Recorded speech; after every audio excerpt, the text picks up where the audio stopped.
The Greek gods are at it again, meddling in mortal affairs and messing with their siblings to earn the title of Zeus's favorite in this new game, Pantheum. Today on this episode of Fresh from the Cellar, a series where I preview new and upcoming board games, we're going to be talking about a super quick and clever engine building and area control game for 1 to 4 players called Pantheum Demigods of Olympia. This one is out on Kickstarter now, and I'm really excited to tell you all about it. So if you want to know more about Pantheum, then might I suggest?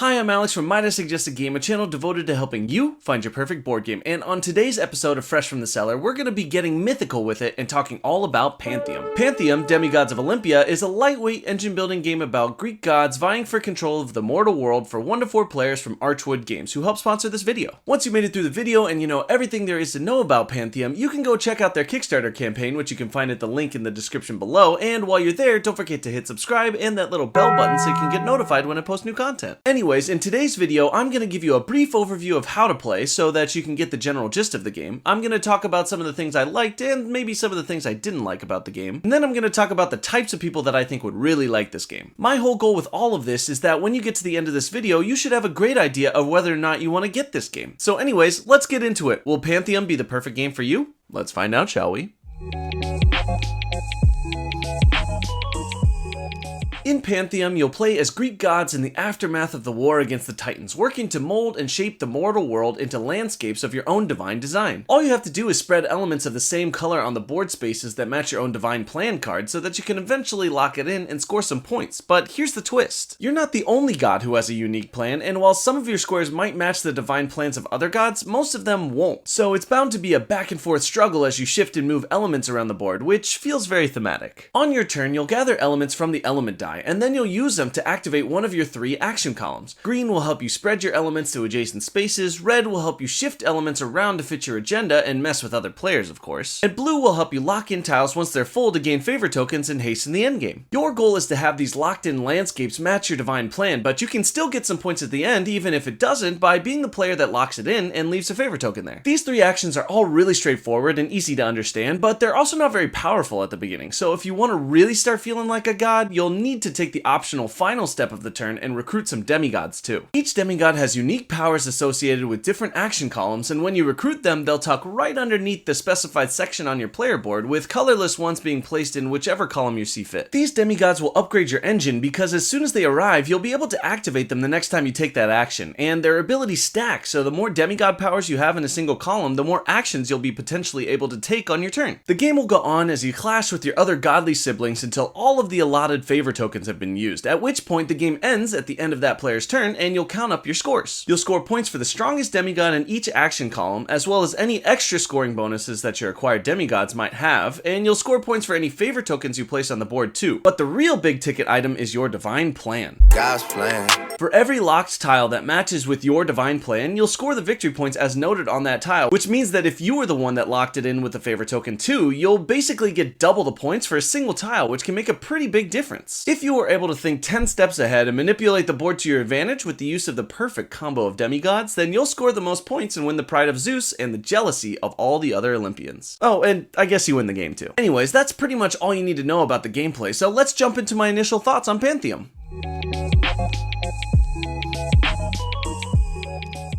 Alright, let's talk about my thoughts on Pantheum Demigods of Olympia. First off, it's super easy to get into. You've really only got 3 actions to worry about in the beginning, and even then you won't be able to use the blue locking action until later, so at the start it's all about just collecting the right elements and figuring out how to strategically move around the board to reserve the locations you want and block other players from messing with your divine plan. I liked how this game eased you into the strategy so that once you're really comboing off with all your demigods, you have a better sense of where you need to be and what you need to do as you approach the endgame. I also really appreciated the action economy in this game, especially at the beginning. It felt like I was always a day late and $1 short, which in the moment was frustrating, but also made me really value the efficiency of my turns and prioritize the demigods that were going to improve my engine. And speaking of the demigods, I liked the asymmetry you were able to create based on which ones you recruited. My god ended up being one who was really good at shifting other elements around and making sure that the right elements were on the right tiles for me, and that was a ton of fun to think about and combo with, to the dismay of my opponents, of course. Oh, brother, this guy stinks! Thanks! It really felt very thematic as we recreated the petty squabbles that Greek mythology is known for. I mean, after playing this game and watching my hard-earned elements get wiped away in a single turn, I definitely understand why the gods were always messing with each other. Anyways, as far as things that I didn't like, there wasn't much, but I feel like I should mention one thing to keep an eye on. Basically, I wish there were even more demigods to spice things up and add even more replayability. In a 2-player game, it was fine, but in a 3-player game, we drew through the whole deck, and I really think this is a case where you can never have too many options. So keep an eye out on the campaign for this, because this has stretch goal written all over it. All in all though, I thought Pantheum did a great job of being accessible to players of all different experience levels. It's got an easy rule set and a cool theme to draw in newer folks, and a surprisingly strategic combo of area control and engine building that'll get even the most experienced gamers thinking deeply. Plus, I loved how quick it was from start to finish. I love when games don't overstay their welcome, and Pantheum did a great job of being speedy enough that you just want to play it again right away. I had a great time playing it, but this isn't about me, so let's jump into my suggestions where I talk about the types of people that this game would be perfect for.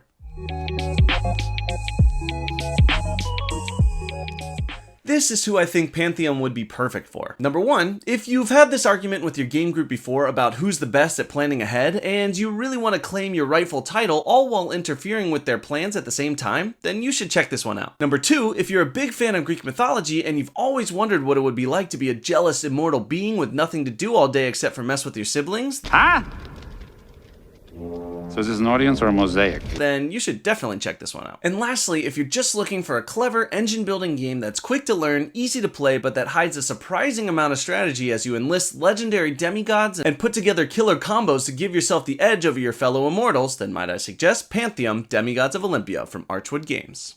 Thanks so much for sticking around for today's episode of Fresh from the Cellar. I hope this video gives you a great idea of whether backing Pantheum is for you. Like I mentioned before, Pantheum is crowdfunding now, so if you want even more info about this game, don't forget to check out the link to the Kickstarter campaign below. Anyways, thanks so much to everyone who's supported me so far. Please don't forget to like, comment, and subscribe so I can keep growing this channel and keep helping you find your perfect board game. Once again, this has been a Might I Suggest a Game production, and I'm Alex, your board game sommelier.